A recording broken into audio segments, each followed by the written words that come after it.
Happy Friday. It's OMAD Caroline. I'm going to do this video real quick because I had to shut the air conditioning off when I talk to you guys because it gets way too loud in the video. So let's get to it. So I want to first off thank everybody who participated in my little poll about running my first half marathon for my birthday month of January when I turn 50, and I decided I am going for it, you guys. I'm all excited. I'm not sure where I'm gonna go run it. I know we want to go to a warmer climate, but I also am very I just want to make sure it doesn't hurt us financially. You know, Ted's like, oh, it's your 50th, we're going all out, and I'm like, no, you know, I'm the one who does the finances and bills, so I like being like credit card free and stuff. So yeah, I want to make sure it's in our budget where we can just pay cash for it. So I'll let you know where I run that. It looks like I probably got between 19 and 21 weeks to train depending on what race I pick. So I'm really excited about that. I think that is a perfect amount of time to get to where I can run a 13.1 mile race. Boom. I'm not looking for a good time, you guys. I'm just looking to finish it. Now, Ted is not interested at all in doing it, so he said, hey, if you can find me a 5K, even a 10K, you'll do it. So I need to find a race that either has a 5 or a 10K with it. So I'm really excited about that. Let me see. Well, you know, the longest I've ever ran in my life, I think, was maybe about 7-8 miles. And that was back when Ted and I were in really good shape back in my late 20s, early 30s. And I remember I ran that distance because we were actually training for an adventure race. And if you guys don't know what an adventure race is, check out Amazon's television or show right now called The World's Hardest Race. And it talks about the Eco Challenge. And actually, when Ted and I did a couple of adventure races, it was the reason why we did it was because of the actual Eco Challenge that used to be on the Discovery Channel. Oh, it looks like my phone's getting hot. I'm going to turn it on the air, you guys. All right? Because it gets way too hot in here and my phone gets hot. But anyways, so check out that series. They have not had an Eco Challenge race in 16 years. So they just did like the first one, and they televised it and everything. So anyways, it's on Amazon. Check it out if you want to figure out what the heck I'm talking about. But anyways, back, I can't even tell you what year, we did a couple of these, all right? And it was a sprinter version. So it wasn't like a race that was days of racing through like jungle and crap.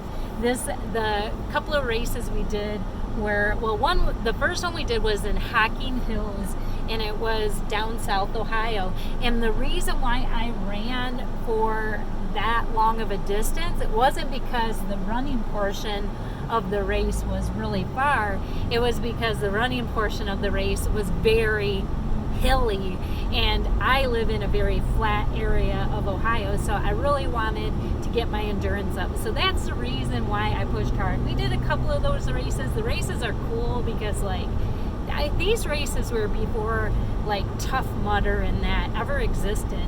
These races, like, we learned to like climb, rappel. We did kayaking, you know, through like it's a crazy race. I remember on the mountain bike portion, I was up to my chest in freaking water, you guys. And I remember carrying our mountain bikes because it rained so freaking much that it was a muddy mess. And then Ted and I, we weren't trying to win this thing. We just wanted to get through it. And we were so back in the pack that the trail was just a muddy mess. So, it was wild, but it was so great. And like, it really bonded Ted and I as far as teamwork. So yeah, I loved it. And that was the only reason why I ran distance. After we did a couple of those races, I just went back to just running. So I think the furthest I ever ran since then, years and years ago, 20 years ago, you know, but anyways, the furthest is probably about 4 miles. So yeah, so that's that, you guys, that's that. So, yeah, so what else do I want to talk about? Well, September 1st is my weigh-in. And I'm kind of nervous about it because, let me see if I can shut off the air for a little bit. I'm kind of nervous about it because, you know, Ted and I did his 50th celebration by doing a long motorcycle ride, and we ate whatever and whenever we wanted. And I know that I packed on some weight just because I can feel it in my clothes. And when I got back, I was like, I'm going to do a 72-hour fast. And I did that. And then I was planning on doing almost, not quite, but almost back-to-back 72s.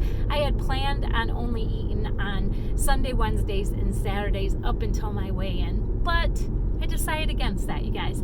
I really want to get back to my OMAD life. And, you know, OMAD got me to my lowest weight of 155. And to tell you the truth, I have been gradually gaining, you know, the last couple of weigh-ins since my 1-year anniversary, and even with the prolonged fast. And I think it's because I take off a weekend or take off for vacation, and then I'm going to put this on a little bit, and then I do a longer fast to try to get the weight off. And I'm a little bit concerned that maybe I am starting to make that a kind of just something I do. I don't want to become a yo-yo faster. I really don't. And I just want it to be an easy lifestyle. And OMAD has been wonderful for me.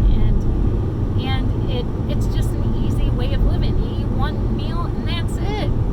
So I decided to go back to it. Yes, the email that I had talked about in my last video may have had something to do with this, and it's because it made me reflect on what my lifestyle has been since May, my 1-year anniversary, and when I got into maintenance mode.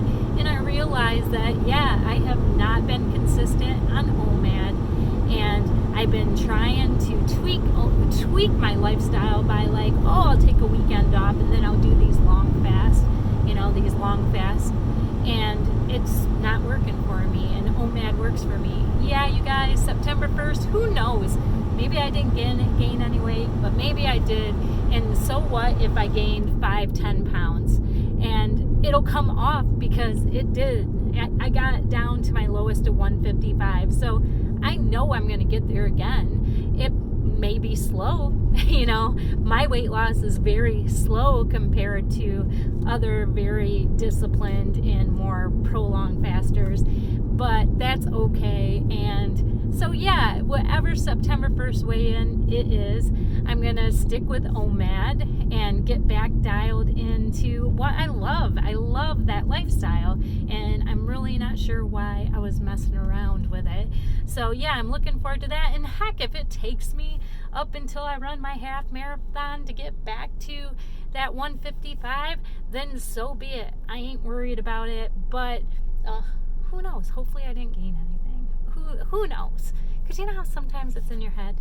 Yeah, so I do want to thank the hater mailer. He did have some really good points, and even though he could have said it and approached in a better way, it did make me think. And I think once in a while, when you set aside your pride and really take a look at what the person's trying to say to you, there's some truth. There's truth in some things that are said, even if they're said wrong, if that makes any sense. So yeah, I've been so moody, you guys, lately too, so that's horrible. I don't know if this may be too much information, so if you want to shut off the video, go ahead. But I don't know, you know, I'm almost 50, and I'm kind of wondering if I am starting to hit my change of life.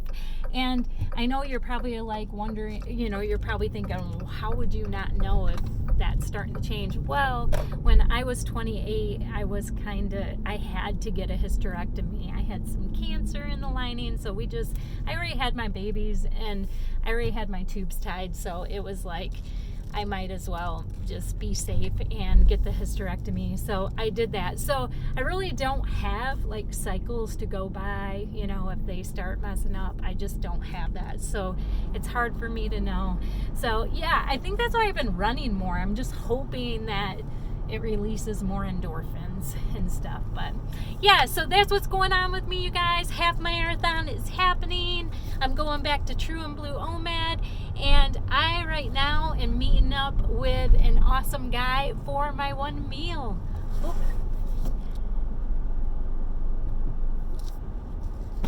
Come here, say hi to everybody. Come and say hi to everybody. Come and say hi to everybody. Hello. I told him we're meeting for my one meal. So, all right, that's it, guys. I'll talk to you later. Bye.